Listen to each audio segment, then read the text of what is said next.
We're here to make a new type of news. New insights, new styles, and new topics every day.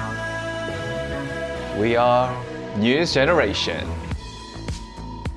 Making news just for you. It's August 30th here in Seoul. I'm Shin Yeun, and this is News Generation, where we make the news at Arirang's very own open studio. Every morning, we'll discuss the top issues and latest current affairs affecting people in their 20s and 30s. Joining me in the studio is Cheska Dainong. Happy Wednesday, everyone. Happy Wednesday, and Ki-hoon. Thank you for having me. All right. Now, both are here to speak on behalf of people in their 20s and 30s. As usual, let's start with our news feed, which covers different hashtags and news items that have been trending on social media over the past 24 hours. President Yoon Suk-yeol on Tuesday said he would bump up soldiers' monthly salary by an extra $264, so that by the year 2025, their monthly salary reaches around $1,580. Leading up to his election, President Yoon tried his best to make sure that the monthly wage of conscripted soldiers goes up to better motivate them and improve their working conditions. Moving on to our second story. 500 schools nationwide are poised to designate September 4th as a discretionary holiday, but some officials from the Education Ministry and some parents are against this measure, mainly because they're worried that it will cause confusion for working parents as they would have to look for sitters that day. The reason why teachers are calling for a day off on September 4th is because it's the 49th day since a young teacher in her 20s ended her own life in an elementary school classroom. Under Buddhist traditions, a total of 49 days is used to mourn one's death, and then on day 50, they hope for rebirth. Now, from this week, Korean Air has decided to weigh some of its passengers anonymously. The airline will then share this data with the country's Ministry of Land, Infrastructure and Transport, and it's not the first time an airline has asked passengers to go atop the weighing scales. Earlier this year, Air New Zealand had a similar policy for customers flying its international routes. This is just a way airlines better determine how much fuel they need and how they can distribute weight on board. And passengers will be asked to weigh their body weight and also with their luggage. A passenger can refuse to have his or her weight data collected, and some opinion surrounding this issue is that this measure could be quite embarrassing. It could easily cause body shaming, and I would like to ask our panelists what they think about that. What do you think about this issue? Well, obviously for some passengers, it could be a very sensitive issue, revealing their weight in front of everyone, even though it's like anonymous. But still, we have to know that the purpose of conducting passenger weight measurements is to reduce additional fuel consumption. And apparently, it could potentially lead to saving up to $1 billion annually. And that's a big amount. So for passengers, I mean, we can choose not to get weighed, so it's totally up to us. Also, the US Federal Aviation Administration, they recommend that 88.4 kilograms for adult males, 70.3 kilograms for adult females. So now, if you weigh more than these set standards, I think maybe it could be a friendly reminder for you to kind of be a bit more health conscious and just watch your weight, because at the end of the day, when you do travel, you want to make the most of your trip, and being overweight obviously is not going to help that fun trip. So I think if you're a little overweight, maybe now is a good time to lose weight.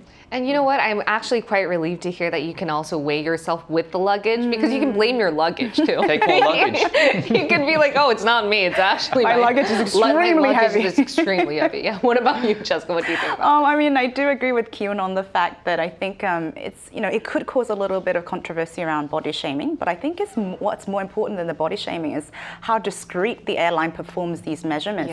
Because I mean, we've all had those experiences where we're called aside, in the airport by the TSA or security, and it's, even though we didn't do anything wrong, it's kind of embarrassing. So I don't want the airline security yelling out, 53.8 all across, the airport lounge. Minus the luggage. Minus the luggage. Without the luggage. But another thing that raises my curiosity is, if we're not measuring everyone, would just this random sampling really contribute to fuel conservation? Because there might be people who weigh under than the average or way more than the average. So I'm also curious as to, I guess, the effectiveness of these random sampling and how much fuel it can really save. So we're not measuring everyone. If they're going to weigh everyone, they should weigh everyone, right? I think so. To make it more clear. Yeah. Oh, but I'm not sure. I like the fact that I can choose not to be weighed, especially because sometimes I might feel a bit bloated and I don't want to be on that scale. And they better not scream your weight across the I know, they better not. airport security. But at the same time, I do understand the effectiveness that it could get. It's all about about safety, so I do want to be safe on my plane. And how are they going to select people, you know? That's also true. You know, we've heard about like profiling and, Yeah. you know, screening, not only at the airports, but, you know, random security checks.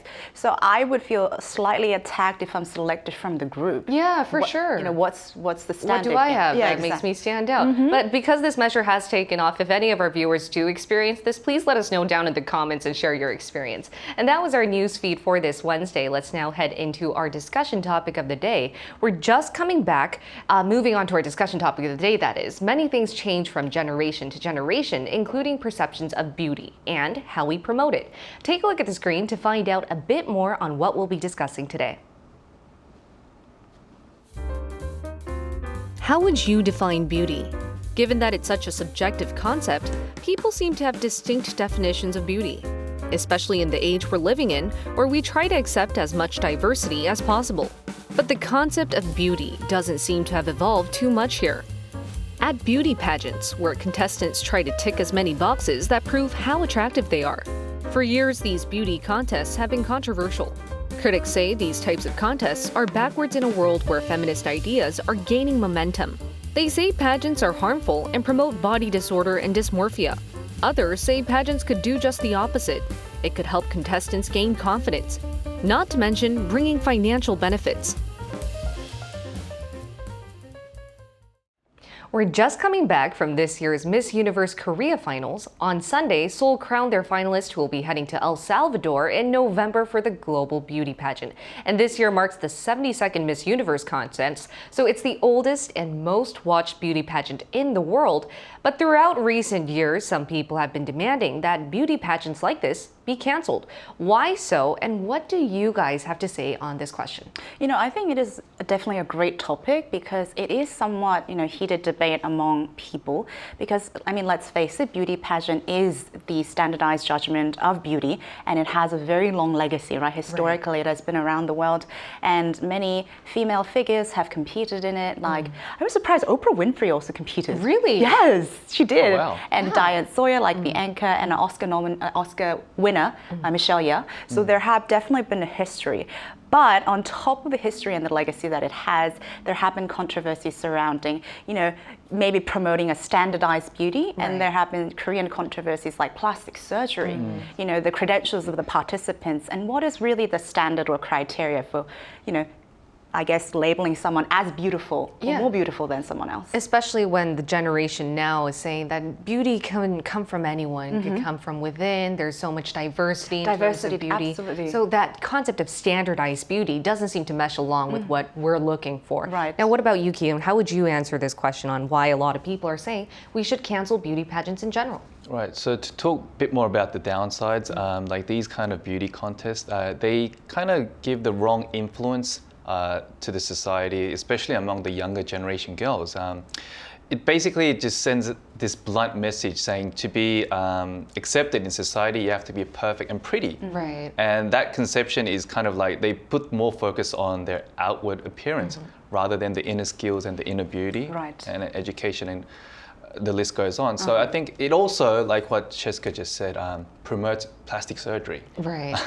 Because obviously you need to appeal to the judges, and to do so, obviously you may have to go under the knife, spend a lot of money on hair and makeup, like Botox injections, fake teeth, and the list goes on. So I think... I mean, there's a whole industry, I think, that circulates around dedicated just the for beauty that. pageants. There's a separate market for that There as well is, every year. That's how they make their money. So I think these kind of contests ultimately distort the true meaning of beauty and cause many young girls to kind of lose confidence as well and just lower their self-esteem because they kind of like take in the wrong impression of what it means to be really attractive. Right.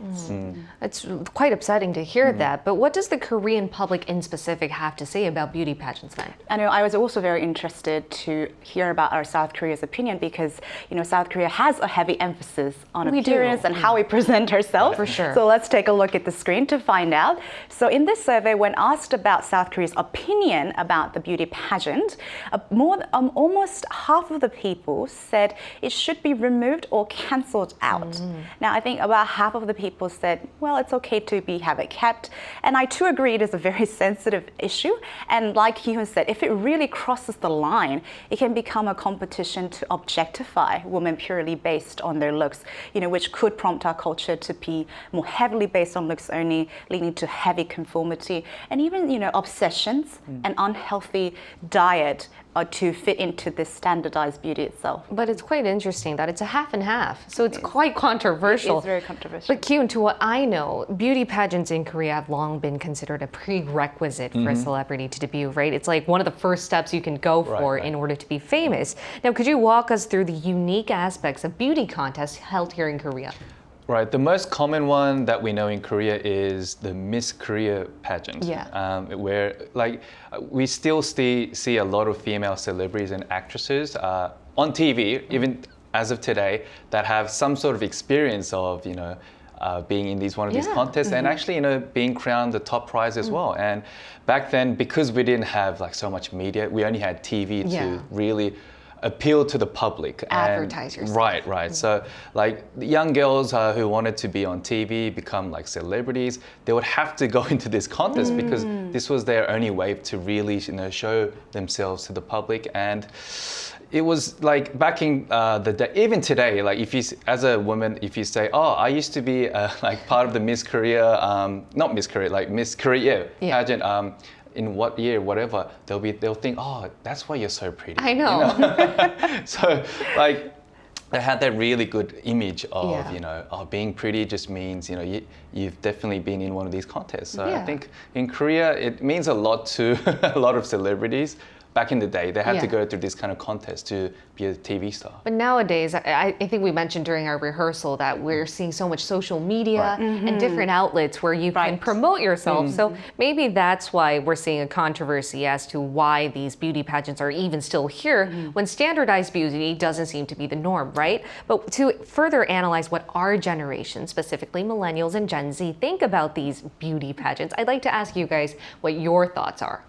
I think many MZers, including myself, have a different perception of beauty nowadays because we have so many different outlets and we're exposed to so many different media, social platforms and whatnot. So I think, and also that concept of, women, they have built this image of in society where they're very capable people, they have the potential as much as men, if not even more, to become global leaders. So I think our concept of, beautiful is not just about the appearance, it's also about how smart you are, how educated you are. How eloquent you are. Exactly, so that's where I think more MZers try to put more focus on these days. Yeah, what about you, Cheska? I think today's topic is very interesting because I think I can lend a very interesting perspective having competed in one of the global beauty pageants. Oh, really? Yes, and my purpose and reason for competing, you might hopefully find it rather interesting, and it was really to sort of challenge myself in ways that I have not before, because I think even as young girls and women, we are never taught on how to be truly beautiful, right? It's either focused too much on the external beauty or too much on the hard work and, the hustle culture. Right. And I think I sort of threw myself into this challenge to sort of expand myself and learn, how can I perform under pressure or the judgment from people who are purely or looking at me based on the looks. And fortunately, and very interesting enough, at least Miss World when I competed, they got rid of the bikini competition, which I was very happy about. Two, there was no limitation on height or weight, and I didn't even have to spend a single dime to compete or apply. Everything was sponsored, and we did a lot of volunteering. So it really taught me this idea of okay, beauty can have a very diverse and global meaning just beyond physical appearance. Now, if every beauty competition really focused on that, that's what I was going to say. Then I think it would be a very ideal world. But it was a good experience for me to see both worlds, coming from kind of an academic background. And I really respect and admire what you took away from that experience. And hopefully those beauty pageant contestants out there could, use yourself as an exemplary example on which direction they should go. I would be honored, yeah. But in the meantime, we also asked what our viewers think about beauty pageants in general. So here's what 3 of them had to say. Take a look at the screen to find out. Let's start with Sunshine Dessert. She said the question should be directed at the girls and women who take part, asking why they do it and do they enjoy it. The reason I say this is there are groups worldwide who think think it's against a woman's will and show them in a bad light. Gwen says, I used to compete in this small town Christmas beauty pageant from 2016 to 19, and it was only about $30 to $40, and I had lots of fun. I'd like to be in one at least one more time, but only for fun. I don't care about competition. No Name said, beauty pageants can be inspiring when people showcase their confidence and elegance. It's important to celebrate and appreciate a diverse range of perspectives to truly embrace the beauty in everyone. So thank you so much to our global viewers who gave their different insights on what they think about beauty pageants. But I would now like to hear from someone who's actually contested in these pageants abroad to get more of a global perspective. Let's include her in our talks right after this.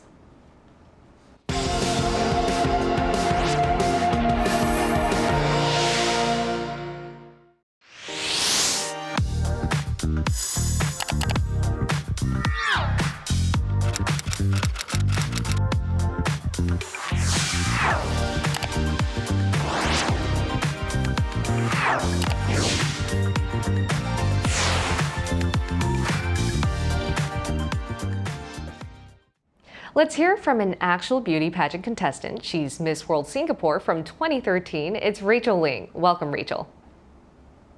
Hi, thank you for having me. All right, so Rachel, you were Miss World Singapore in 2013. Why did you decide to participate in that specific contest? So my reason to participate and my journey to joining the Miss Singapore World Pageant was perhaps unique compared to the other contestants in my cohort. Although I'm a Singaporean citizen, I left Singapore at a young age and lived in various other countries for most of my life, including in South Korea. So the year I participated in the pageant just happened to coincide with my university summer holidays.